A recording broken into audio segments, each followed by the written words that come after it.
Sentence, वाक्य। अगर हम बात करते हैं, कोई भी बात करते हैं, कुछ भी कहते हैं, अगर उसका एक सेंस निकलता है, अगर उसका एक अर्थ निकलता है, तो वह सेंटेंस होता है। चाहे वो दो हो या दो शब्दों से अधिक हो। तुम जाओ, यह एक क्रमबद्ध ढंग से सेट किया हुआ सेंटेंस है, तुम जाओ। तो ये दो ही अक्षर हमें बता रहे हैं कि हमारा कथन क्रमबद्ध ढंग से है और उसका एक पूर्ण अर्थ निकल रहा है कि तुम सब जाओ। तो सेंटेंस क्या होते हैं? शब्दों का वह समूह जो निश्चित ढंग से क्रमबद्ध हो, एक निश्चित ढंग से क्रमबद्ध हो, क्योंकि क्रमबद्ध होना भी बहुत जरूरी है।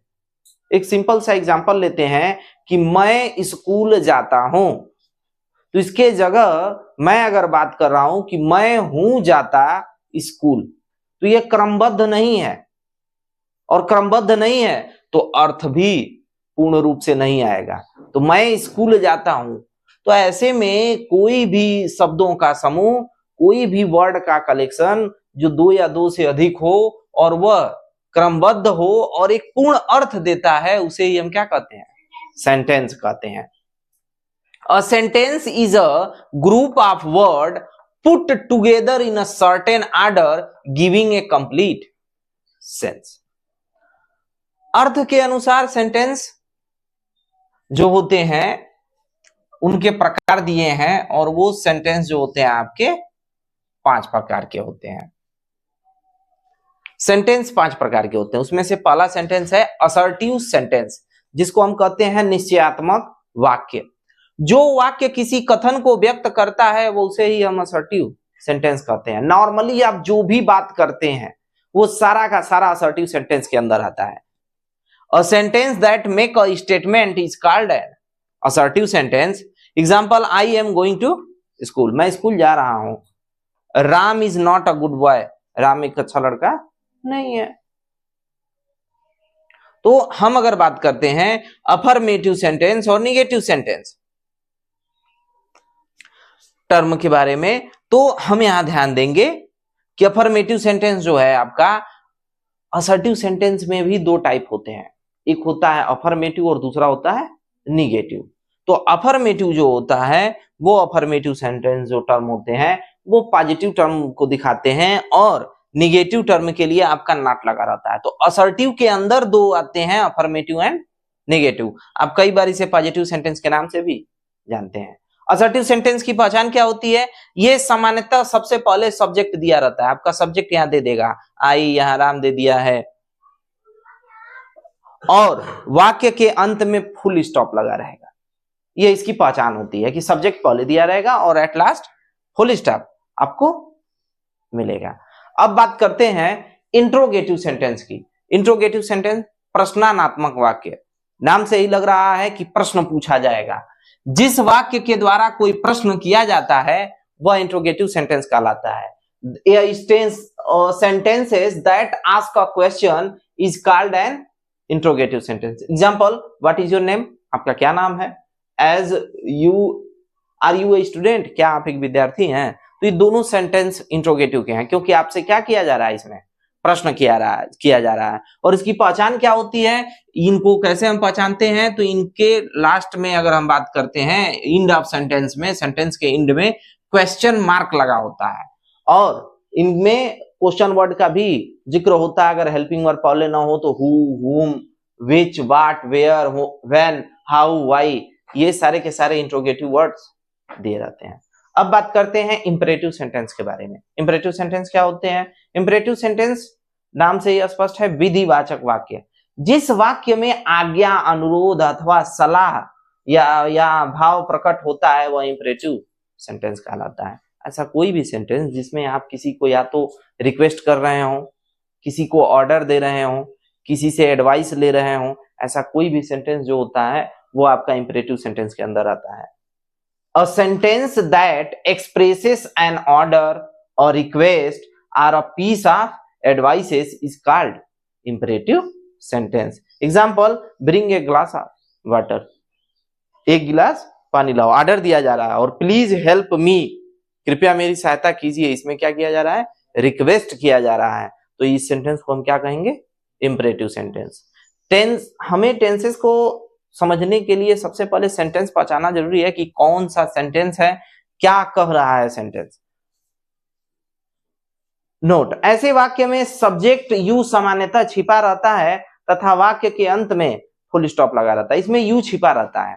जैसे bring a glass of water, ये आपसे कह रहा है, यानी वहां जो व्यक्ति वहां खड़ा है तो उससे कह रहा है। प्लीज हेल्प मी, यानी ये शब्द यू छिपा हुआ है इसमें कि उसकी सहायता कीजिए। कौन करेगा, यू करेगा, यानी तुम, यानी आप। अब बात करेंगे ऑप्टेटिव सेंटेंस के बारे में। इच्छा बोधक वाक्य, नाम से ही, हिंदी के नाम से ही स्पष्ट है, इच्छा यानी अपनी इच्छा के बारे में बात हो रही है। जिस वाक्य में साफ, ये साफ दिया जाने का मतलब यह होता है कि बदुआ दी जा रही हो, आशीर्वाद, प्रार्थना या इच्छा का भाव प्रकट होता है, वहां ऑप्टेटिव सेंटेंस होता है। यानी ये आपकी इच्छा के ऊपर डिपेंड करता है। आपका किसी ने बुरा किया तो आप उसे साफ देंगे, बदुआ देंगे, अच्छा किया आशीर्वाद देंगे, उसके लिए प्रार्थना कर सकते हैं या अपनी कोई इच्छा का भाव प्रकट कर सकते हैं। A sentence that expresses some curse, blessing, prayer और wish is called an optative sentence. Example, may you die of cholera, ये एक तरह से श्राप दिया जा रहा है कि तुम हैजा के कारण मर जाओ, ये बद्दुआ है, या मर सकते हो। मे गॉड हेल्प यू, भगवान तुम्हारी सहायता करे। May God save the king, भगवान राजा को बचाएं। मे द किंग लिव लॉन्ग, हमारे राजा जीवित रहें, दीर्घायु हो। मे ही गेट सक्सेस, हो सकता है कि वह सफल हो जाए। May soul the Gandhi ji get peace in the heaven, Gandhi ji की आत्मा को स्वर्ग की प्राप्ति हो।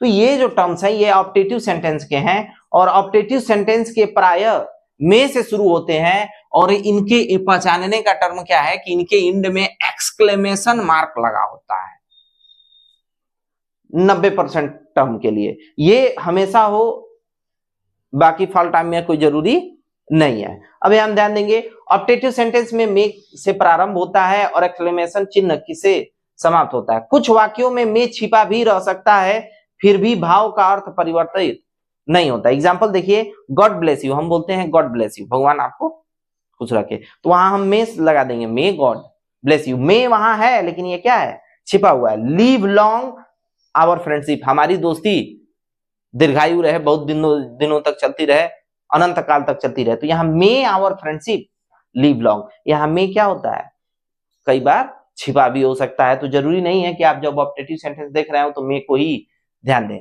आप इस चीज को ध्यान देंगे कि आपको कोई बदुआ दे मिला हो, आशीर्वाद हो सेंटेंस में, प्रार्थना की जा रही हो, या कोई इच्छा का भाव प्रकट किया जा रहा हो। अब बात करते हैं एक्सक्लेमेटरी सेंटेंस। विस्मयादि बोधक, विस्मय मीन्स होता है आश्चर्य, सरप्राइज, और बोधक जो उसका पहचान कराता हो सेंटेंसेस। जिस वाक्य में प्रसन्नता, दुख, आश्चर्य, घृणा या प्रशंसा की तीव्र अभिव्यक्ति का बोध होता है उसे हम एक्सक्लेमेटरी सेंटेंस कहते हैं। A sentence that expresses some sudden और स्ट्रॉन्ग फीलिंग, कोई ऐसी फीलिंग जो थोड़े देर के लिए या तुरंत आती हो, उस फीलिंग्स को ही हम एक्सक्लेमेटरी कहते हैं।